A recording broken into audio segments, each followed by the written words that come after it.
Welcome to the CU 2.0 podcast.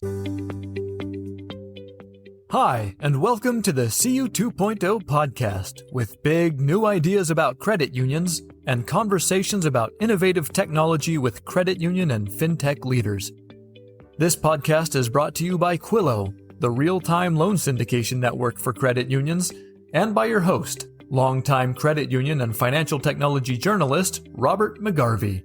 And now, the CU 2.0 podcast with Robert McGarvey.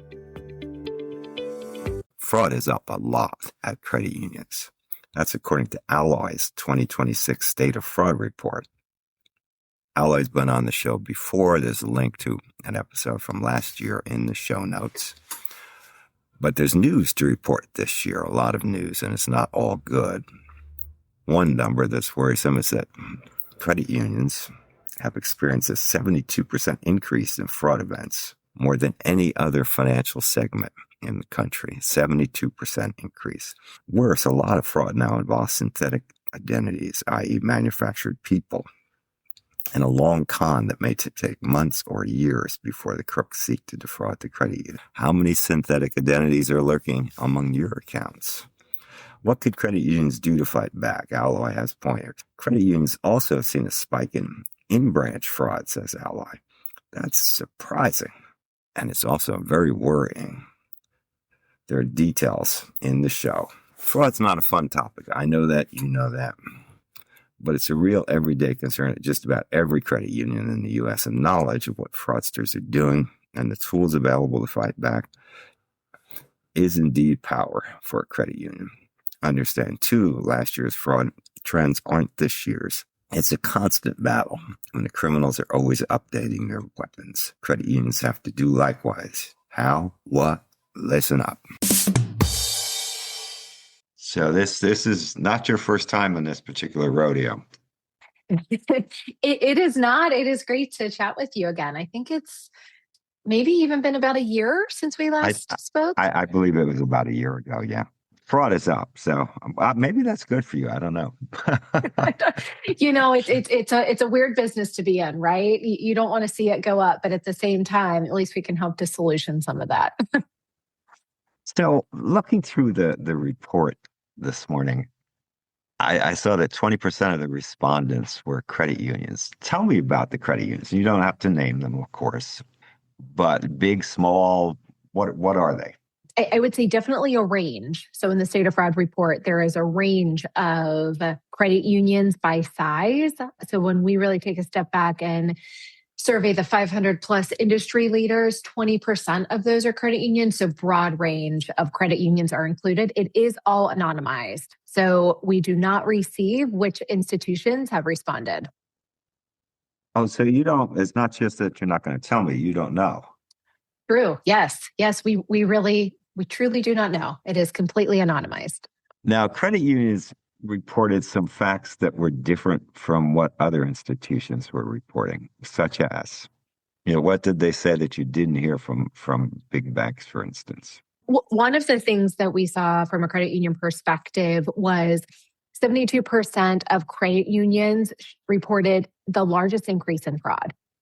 So that's a higher rate than the regional community banks and a higher rate than enterprise as well. So I think that's pretty significant. When we look at this 72% net increase coming from the credit unions, 34% of that were respondents who said their fraud increased a lot, which again is the highest range that we saw across different financial segments. So what we're seeing from a credit union standpoint is they seem to be impacted, at least from this report, being impacted the greatest. I think what else this tells us too, and we know from talking with credit unions that their reporting mechanisms and the time that they are working on the cases at times can even be a little more in-depth than some of the other segments.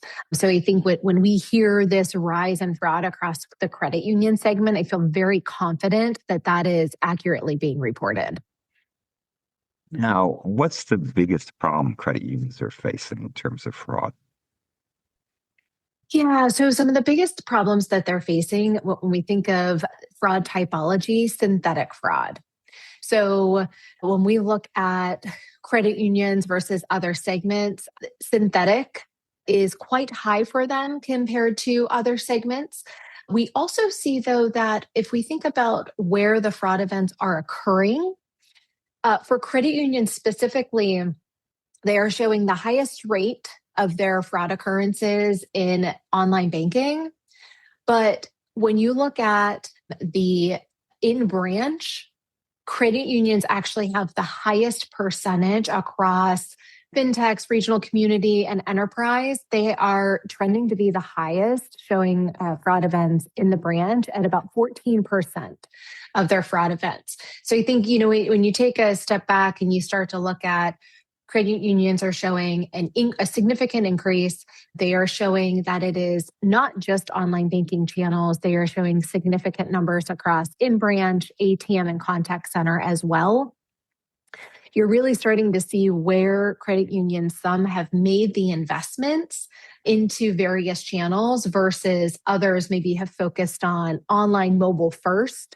And so now they're starting to shift to make more investments into other channels. We'll talk in a minute about synthetic fraud, but tell me about this in-branch fraud. What is that? What kind of events? Yeah, so this could range on multiple different type of events. When we think of in branch, it could be that a fraudulent check, or I'll say a counterfeit check, was cashed at the branch, or perhaps a check that was stolen in the mail was taken to the branch and cashed, or it was deposited in the branch at the credit union. It could also be that someone goes into the credit union and sits down and they request for a wire to be sent.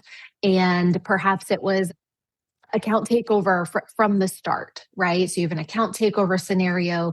They go into the branch and request for a wire to be sent. So many different types of fraud could be included in that. But credit union is showing 14% of their fraud events are being reported as occurring in the branch. Well, much of what you're talking about there is all these goodies in terms of fraud. It's, this is stuff that was occurring before you were born, before I was born. It's my heavens, it's still out there. I'm impressed, really. Robert, it's you certainly don't want to give the fraudsters credit, but definitely on the industry, there's the what's old is new again. And when you hear about these different fraud schemes, they're not necessarily new types of fraud, so to speak, right? They've just exposed new vulnerabilities, right, within the system and within the process. So when we look at synthetic identity fraud, credit unions were sitting at 56%, which is significant, right? And the next one sitting there was Enterprise Bank at 43, right? So synthetic identity credit unions are still being heavily impacted. It's interesting because when we speak to some of the credit unions too, they're saying, part of that could be their onboarding system and not necessarily having synthetic in place. Some of it may being a different type of identity, maybe categorizing as synthetic, right? So, but I agree with you, even synthetics, it's been around for quite some time. And so we just continue to see these different fraud types cycle through the industry. Right. And what baffles me really is why synthetic fraud is so hard for banks and credit unions to detect. Now, the key to this, and correct me if I'm wrong, the linchpin is the Social Security number. Why can't I verify that the Social Security number has some validity and that this person, if the person actually exists, might actually have it? Yeah, Robert, I will say a few different pieces. One, there are some great vendors out there who have some good synthetic products, right? And so I think first and foremost, there's the question of what are you running at onboarding in an effort to detect the issue with the identity, right? Whether it's identity theft, it's synthetic, et cetera. So I think there are solutions out there. That might be one of the issues, though, right? Is there a solution in place to help detect it within the credit union space?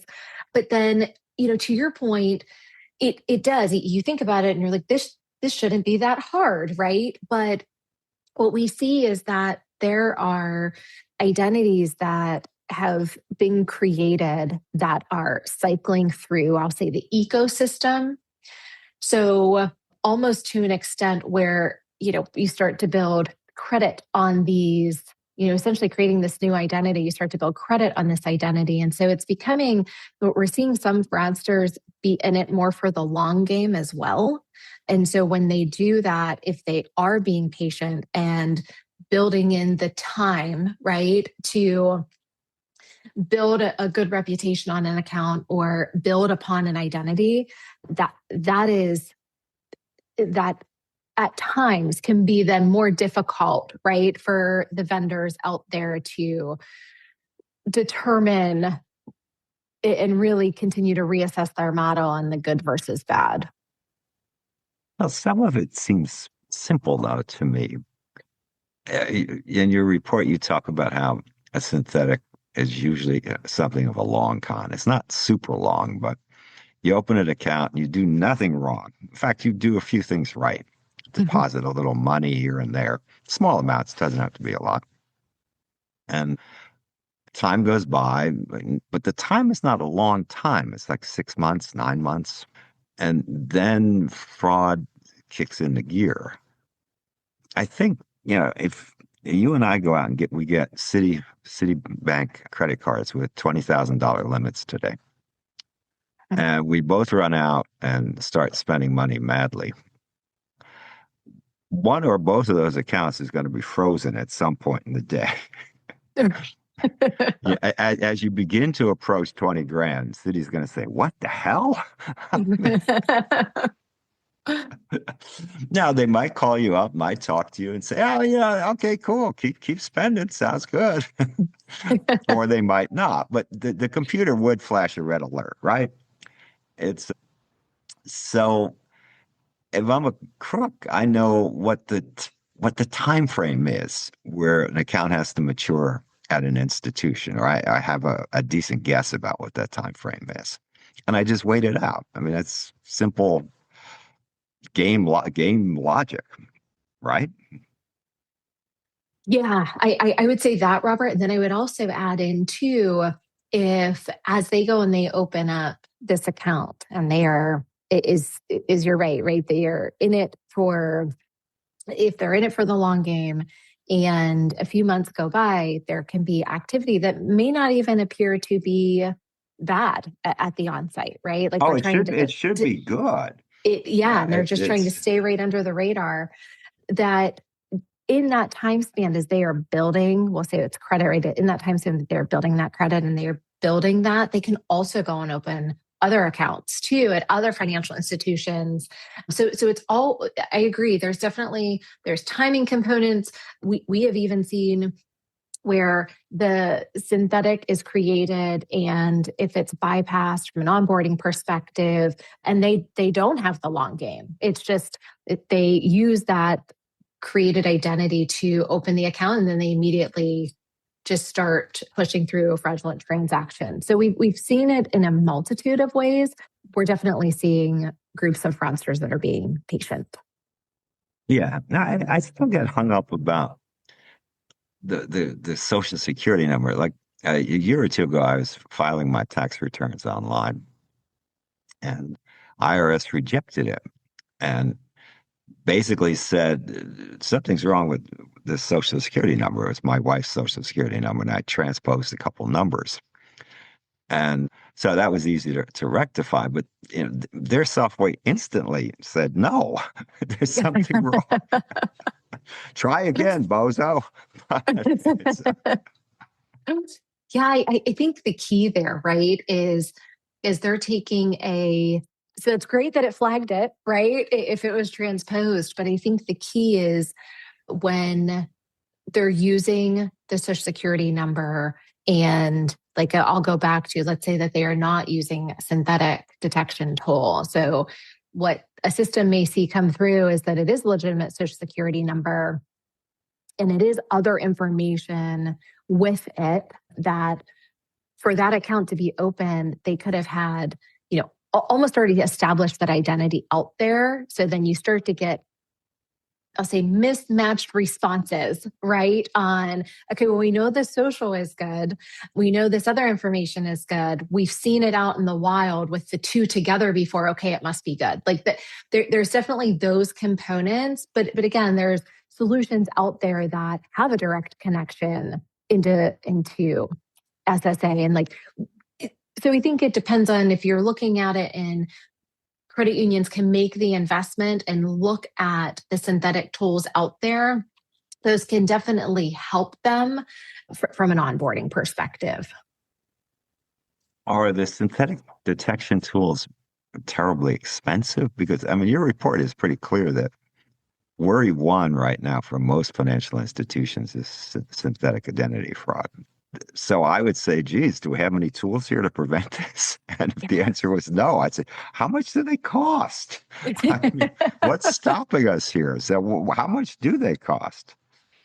Yeah. So Robert, I would say that from a return on investment, it is definitely worth it because you are looking at it from a proactive perspective. And so when we look at cost, right, here's how I would frame it. I would say that you can build your onboarding flow in such a way that you may not, in theory, you should waterfall it, right? So instead of calling out to 5 different vendors all at the same time and having all of the responses coming back, then you're paying for all 5 of those vendors, right?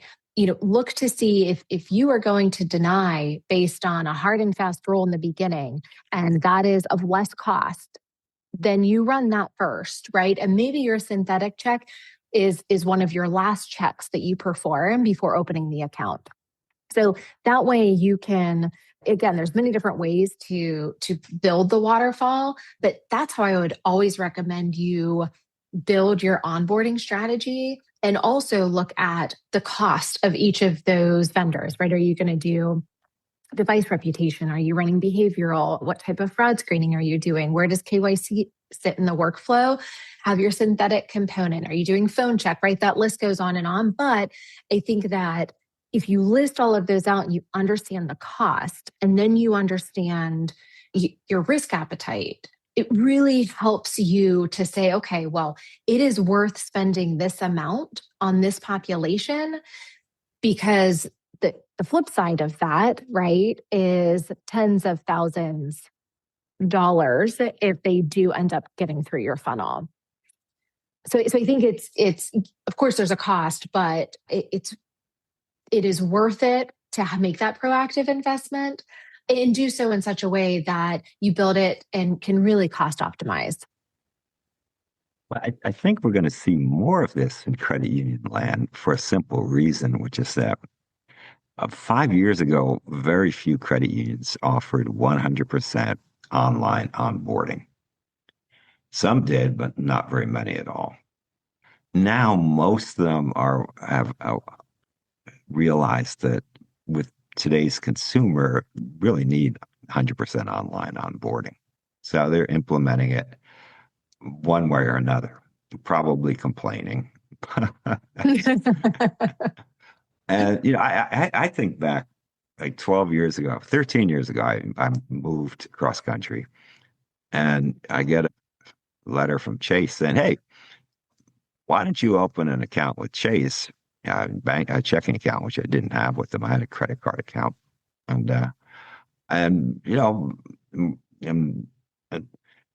once you open it, just take this, there's a little coupon here, just take it down to Chase, we'll give you $300. Now, I opened it 100% online, but of course I went down to get the $300. Yeah. And I didn't feel aggrieved. I didn't feel like, oh, wow, this is so like 1950s here, man. I was like, cool, it's $300. I just walk in, give it to somebody. I say, cool, yeah, credit it, boom, done. And I did think that was a genius on Chase's part. And subsequently, when institutions have asked me to come in, I generally decline, so I don't get the account. I was like, I got it, man, that's so old. Yes. Yeah. But offer me a perk, come on. I can be bribed. Yeah. Now you say in the report that the losses are underreported. How can that be? Yeah. So Robert, that's a great question. One of the things that we talked about within Alloy was, when we see some loss numbers, right? And then if you see that I think there's two sides of, well, there's probably multiple sides of losses, to be honest. But if we just took a really easy approach and we said there's the, true reporting as to what a bank is reporting, within their data and to their risk committee and to their board, right? Those are, and to their executive team, those are very real loss numbers that they are tracking. But then externally, there are a lot of different industry forums that have really tried to, help institutions understand where they are at in the industry with their losses, right? So are they, is there a loss bucket that they are not experiencing versus are they an anomaly in check fraud and everyone else is really low and this institution may be high? And so what we mean by that is what we found is in some of the industry forums, it's so important to have that data and to really see where you sit across other institutions and credit unions, et cetera. But, what you see in some of those reports, it's showing that losses are probably a little lower than what banks are actually reporting internally, right? And so this is not only coming from institutions we've spoken with, just folks in the industry, in understanding where losses really are compared to what is being reported to some of the industry forums, even when that information ultimately ends up being anonymized, right? And so when we break it down as to why, many different reasons. There is, depending on who is filling out the information, perhaps it's the digital team and they're only answering from a digital perspective and digital losses. It could be, depending on how, again, the organization is structured, who knows about what losses, that could be a component. There's also a component of I've heard an institution tell me before, well, we certainly can't put our actual losses on that report. And so I think what's important to know is connect with your peers in the industry and just even try to understand percentages of, this percentage of your client base that this is what you're experiencing in fraud, or average new account loss is X dollars, right? And I think some of those numbers will help, but we reported that out in an effort to show folks that if you see a number that says folks are experiencing, credit unions experience over $500,000 in losses a year, right? We would say, well, that may be low, right? And so, just really want folks to understand that if the industry is saying they are underreporting those numbers, then just use your best judgment in how you use some of those numbers. Yeah, I'm surprised that the regulators, the bank and credit union examiners, don't want to see accurate loss numbers. So they will see accurate loss numbers coming directly from the institutions. Okay. Yes. Yep. Yeah, because I was going to say this, because I was pretty sure that was part of the exam. And yes. And if you're lying to me in those numbers, and I'm an examiner, I'm not going to be happy with you. That's right. That's right. Now, the big issue in your report is, of course, AI. And it seems to me that fraudsters have a significant lead on AI adoption and use over many institutions, not necessarily big banks like Chase and Bank of America, but many other institutions. Am I right? You are right. So the report shows, if we just look at the entire population, that 91% indicated more financial crimes are being committed with AI technologies. And so this really starts to tell us a few things that financial organizations are tracking and really trying to split out where they are being impacted by AI versus not. I think the thing to keep in mind too is from an AI perspective, it really allows, if we're thinking through the fraudster lens, it really allows them to move at a faster pace, move at a larger scale, and commit more complex schemes faster. And really, it brings the components of that personalization, right? So unfortunately, they're able to pull together and aggregate more personal information if they were going to pull off certain types of schemes, and so I really think the AI component, it is here. We know institutions are tracking it. They are reporting, seeing a rise in the crimes that are being committed. And so the response to that is also institutions saying, we are looking to make investments and further investments into AI, right? I think that's the good news, is because it can really help, not only from an operational perspective, but even from a detection, right? And really help to find the anomalies, the patterns that the human eye is not going to be able to see. That folks have built models for years as those have been running and they're being used. And as technology continues to improve, so can those, AI components as well. Well, your report, if I remember it correctly, shows that fraud is significantly up at credit unions and regional banks and down at mega banks.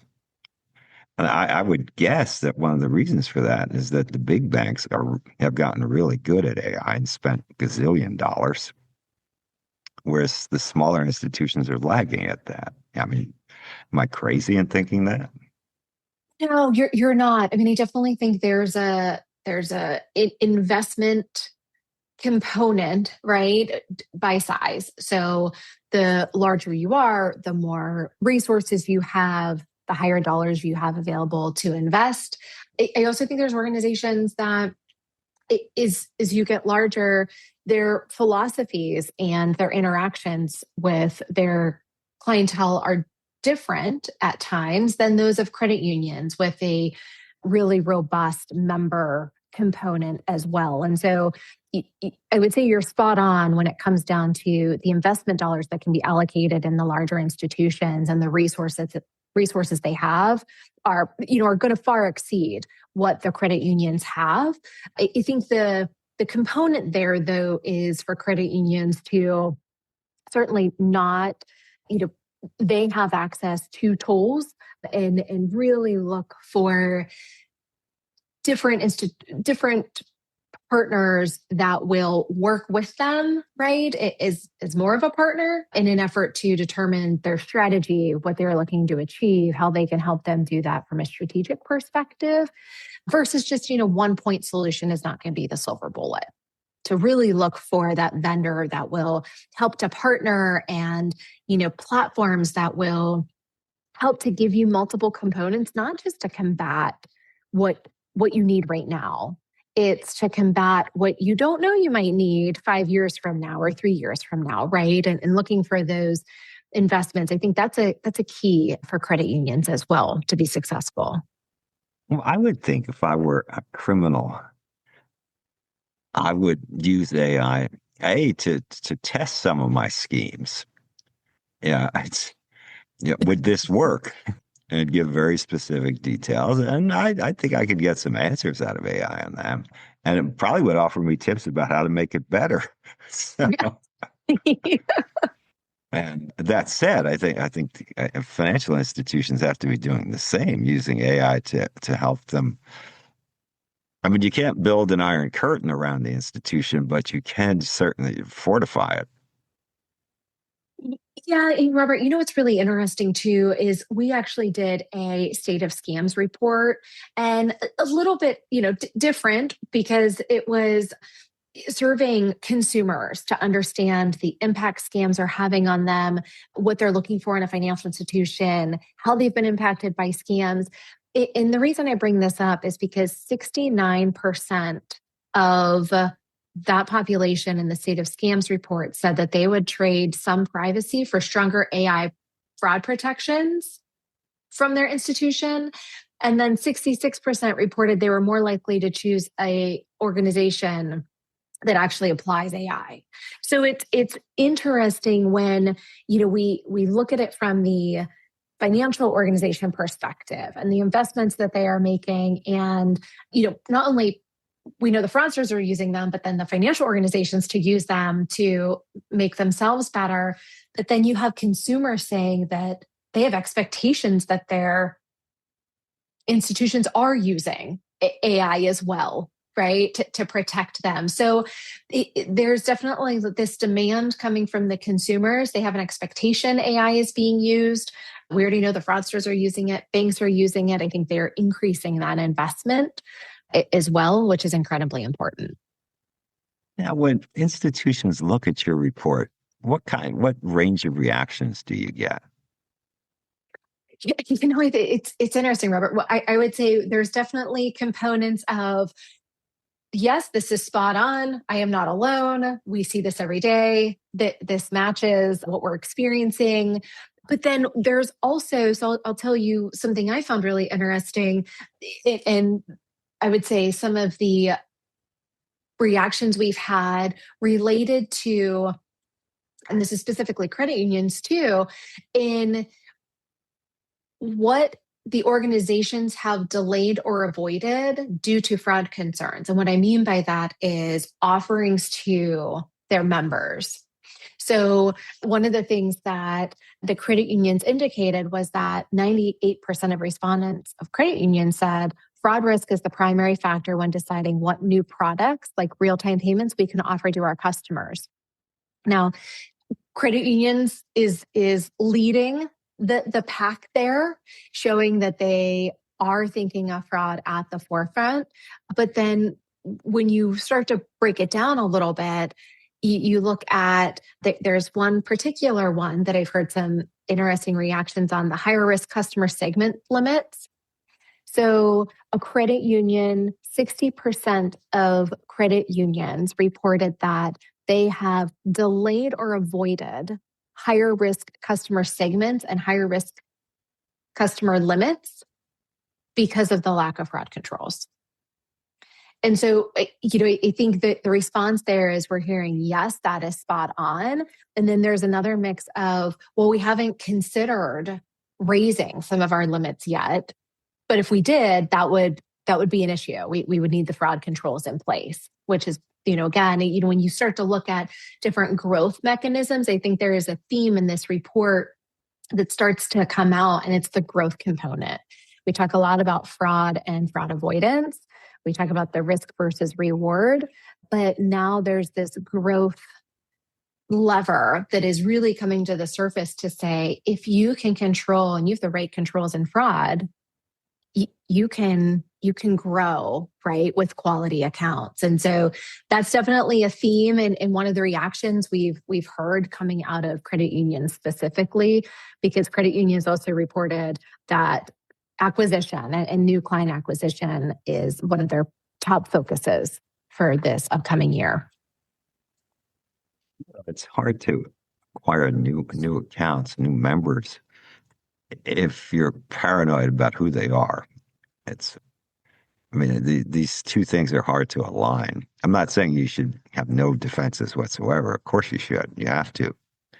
But you can't create friction for the applicant, I don't think, and hope to succeed, because the big banks, big credit card issuers live in a frictionless world. Yes, I agree with you, Robert. There's a balance there. I think that institutions are trying to figure out, and certainly from a credit union perspective, they do not want to, they don't want to proceed if there's a lot of friction to their members, and they want it to be start off with great relationship, but the expectation of consumers is that it's fast and it's easy to do business, and they can self-remediate if there's an issue.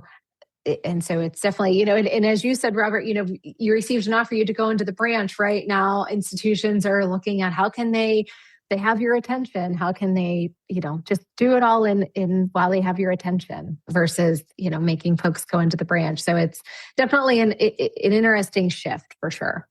Well, I just think of the big credit issuers, big banks mainly. When I was a kid, a young adult applying for a credit card, you filled out a paper form, you put it in an envelope, you sent it to them. About a month later, you'd hear back. You'd get it by mail, and if there was a card in it, you were approved. If there was no card in it, you weren't approved. Okay. That process took about a month. Now you apply for a credit card at certainly any big institution. They will tell you in the course of this session, which will only take 5 minutes if you're really quick filling it out. Yes or no. I mean, it's that simple. And furthermore, they will even give you a digital card number so you can begin to spend right now. Right. You don't need to wait for the damn piece of plastic. No. Get busy spending. Right. Drive up that balance. So my point is, and obviously they must be comfortable with this because they wouldn't be doing it. And so many the big institutions, almost all of them do it that way. So right. Credit unions, I think, still want to think about this. I understand the desire for caution, but I don't know if that's good business strategy, actually. So it's, this is a world of speed. It is, Robert. And you're spot on, right? It's the larger institutions and such, they can do it because they have the right controls in place, or, they are, whether it's layering multiple different, I am certain it's layering multiple different vendors in order to pull back. So they really understand the risk in its totality of the applicant that is applying. And from a business decision, it is, you would have to have and make sure that all of your fraud risks are covered in order to, if you are going to do something digitally, you are going to do it very quickly, and you are going to make real-time decisions. That's all great, and that's exactly what consumers want. But ensuring the right fraud controls are there are going to be a must. And to some extent, you have to have some notion of what kind of losses you're comfortable with. Sure, there's a number at American Express. I don't know the number of how many millions of dollars we're prepared to suffer in fraud this year. And it's going to be a big number.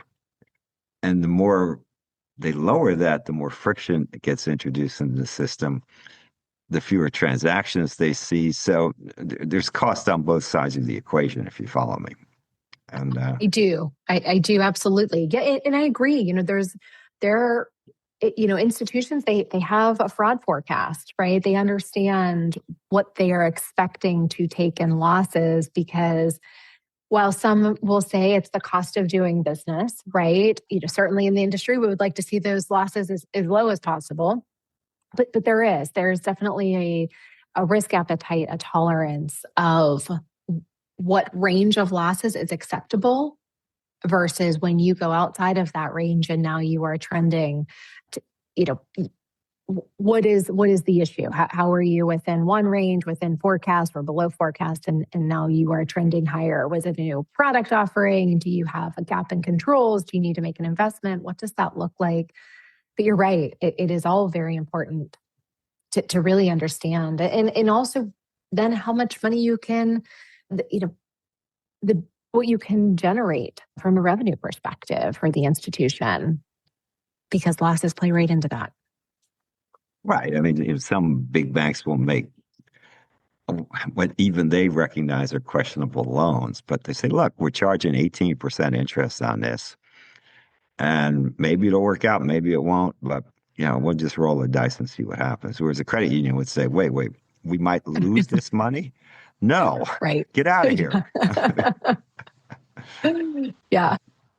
There are probably jobs for you in New York City at big banks, but not here. So it's Right. but yeah, fraud is just part of the equation, and it keeps growing. So you don't have to worry about job security. Oh, it's one of those things that you're right. It's fraud keeps growing, and so the industry is here, and a lot more solutions popping up left and right. But how do we just continue? If the events increase, that's one thing. We don't want the losses to increase, right? So even if the attempts increase, how can we make sure as an industry we keep those losses low and we avert? Okay, when I first started writing about financial institutions, the head of security, certainly not the biggest credit unions, but many of them was a retired police officer from the local community, and they were worried about armed robberies. Mhm. And I laugh not because an armed robbery isn't a serious piece of business. I'm sure it is, but that is insignificant in terms of actual financial loss at this point in time. It's all online computer loss to me. That's where the big money changes hands. And although there is that odd tradition in much of the country of stealing ATM machines, which is very peculiar, but quite expensive. Not so much for the credit union in most cases, but particularly if it's an ATM in a store, then it's the poor store owner who's kind of foot the bill for that. But oh well. Right. So Before we go, think hard about how you can help support this podcast so we can do more interviews with more thoughtful leaders in the credit union world. What we're trying to figure out here in these podcasts is what's next for credit unions. What can they do to really, really, really make a difference in the financial scene? Can't all be mega banks, can it? It's my hope it won't all be mega banks. It'll always be a place for credit unions. That's what we're discussing here. So figure out how you can help. Get in touch with me. This is rjmcgarvey@gmail.com. Robert McGarvey, again, that's rjmcgarvey@gmail.com. Get in touch. We'll figure out a way that you can help. We need your support. We want your support. We thank you for your support. The CU 2.0 podcast.